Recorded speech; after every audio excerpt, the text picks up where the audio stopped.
Good morning, grade 7. So again, this is our asynchronous class for Science 7. For recap, again, my name is Ma'am Elma de Maisip, or you can call me Ma'am Elma.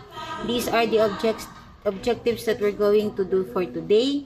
The preliminary pages of your ISN, student output number 1, and what to bring on Thursday.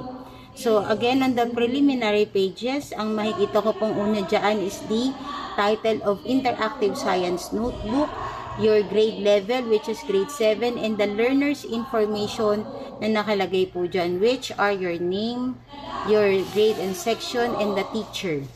Sa loob po ng ISN, on the first page of the ISN is all about me, or patungkol po sa inyo.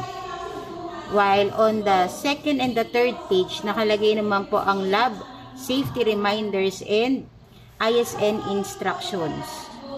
On the fourth page, the table of contents, and this one is a rubrics for your ISN. So, ito po yung paraan kung paano po gigrade ng ISN ninyo. If you cannot see it or read it, pwede nyo pong i-zoom itong video so you can read about it.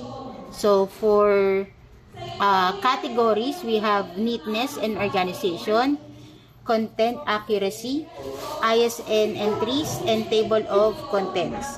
Aside from that is that the deadline for this is on June 19, 2025. So, pagpasok nyo po bukas, ay dapat tapos na ito para po ma-check ko na po by tomorrow. Para naman po sa example of your ISN pages, this one is an example of it.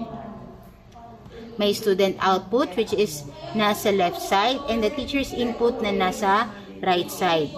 Kita nyo po yung difference. On the student output po, it has a personal touch.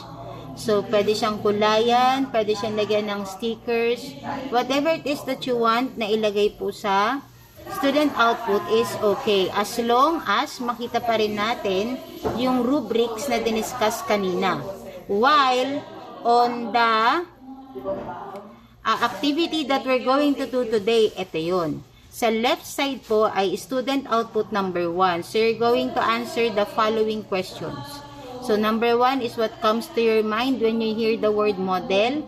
Number 2 is, can you share examples of models you have encountered in your daily lives and how these models help represent and explain the real world objects or phenomena. So, you're going to answer this into 1, 2, 3 sentences po. Then, I will call you po tomorrow to ask kung ano po yung mga naging sagot ninyo. While on the teacher's input naman po, ito po ay kokopyahin nyo lang. So, these are the learning objectives that you need to understand for this week's lesson. So, hindi po siya ipapa-print, copy lang po siya. Ulitin ko po, hindi po siya ipapa-print, kokopyahin nyo lang po yung student output number 1, copy and answer, while the teacher's input number 1 ay ikokopya lang po ninyo. And next one, the deadline also for the student output and teacher's input, one activity will be also tomorrow. So, lahat po ng pinagawa po natin kahapon and today ay dapat tapos na by tomorrow. And what are you going to bring on Thursday or bukas? You're going to bring yourselves ready to learn, willing to learn, and by that time, that means that students that are willing to learn and able to learn are happy learners. So that is all. And see you tomorrow. God bless.